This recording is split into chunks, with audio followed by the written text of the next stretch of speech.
meron siyang hope. Meron siyang hope kay Lord Jesus. Pero itong isa, ito ang nakakalungkot. Alam niya na yung kanyang ginawa ay masama. Alam niya na pwede siyang magkaroon ng buhay na walang hanggan. Pero, dininay niya yon. Hindi niya tinanggap yon. And marami sa ating ganon. Alam na natin na yung buhay natin ay patungo sa kapahamakan.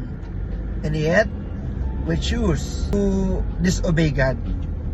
We choose na kunwari ay hindi natin naririnig ang tinig ng Diyos.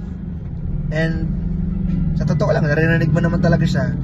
Nagbibigay-bingihan ka lang. Panginoong Jesus, alalahanin mo ako kung nandun ka na sa iyong kaharian. So anong sagot ng Lord sa kanya? Sabi ng Lord, today, you will be with me in paradise. If napapanood mo tong vlog na to, ano kaya ang tingin mo doon sa sagot ni Jesus? Alam nyo, pinapakita dito ang isang tao na lumalapit sa Diyos.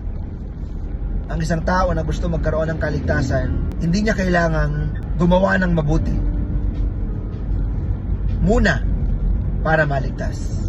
Hindi niya kailangang magpakabuti para maligtas. Ano sagot niya sa kanya? Today you will be with me in paradise.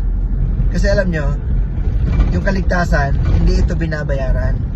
Ito ay regalo ng Diyos sa atin through Christ.